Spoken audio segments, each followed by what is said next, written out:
some time ago, and then I think a year or so into that time, and this was all on Zoom, but prior to Mark, when Mark came in, there was another school in Northern California that we had come into our system.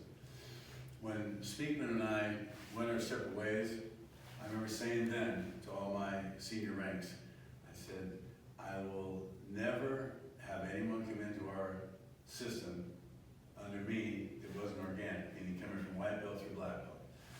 And even then, all my guys said, I don't know if that's really, what you should do, but they went with it. Because there were so many people that came into the system back when Jeff and I got together, they were just coming there for all the wrong reasons. They just wanted to rank. Jeff and I were kind of the top dogs on the block after Mr. Parker died, and we just made a perfect weapon, and we were working on another one. It was just a real time. They were trying to cling on after Mr. Parker died. They were trying to cling on to people. They clinged on to us a lot, but 80% of them came in. I told Jeff, I do not want to associate these guys because they're here for the wrong reasons. And so we ended up going our separate ways, and most of those guys went with him, and I said, I just want people that were under me.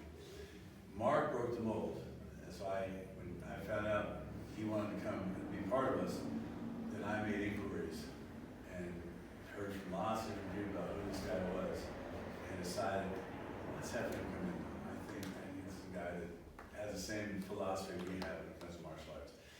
But it's more than that. You have to have a dedication to the art.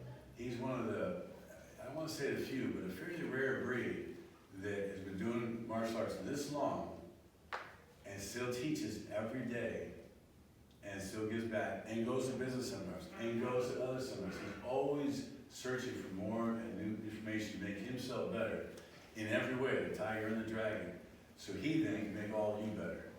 And that's the kind of person Mr. Park was talking about, who needs to continue to be elevated because they're the leaders of the system. That's what you want, the guys at the top of the leaders. It can't be just a silly bureaucracy. It has to be merit-based, and this is merit-based. So we, at the end of this day, we have a certificate that we put together for Mark. So it's already here, and all my guys got together and said, oh, absolutely, Marc Sigle should go up to the next rank. And for my guys to say that, who, some of them are, senior to him in rank and time in the arts, some are the same and some are below. Every one of them said, no, Marc Sigle, absolutely. See them on Zoom all the Saturday mornings. They're great guys. It's a good group of guys, but I always get different opinions because I want that. Not this time. Universally, they thought he should go up, and that's exactly agree.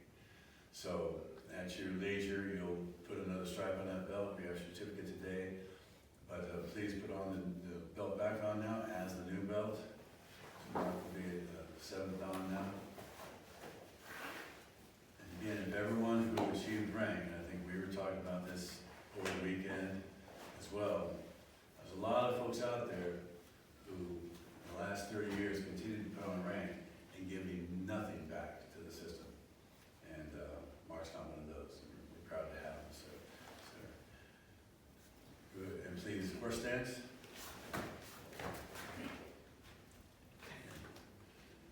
Who's are you his senior rank? Her, buddy. Can you get behind and back him up?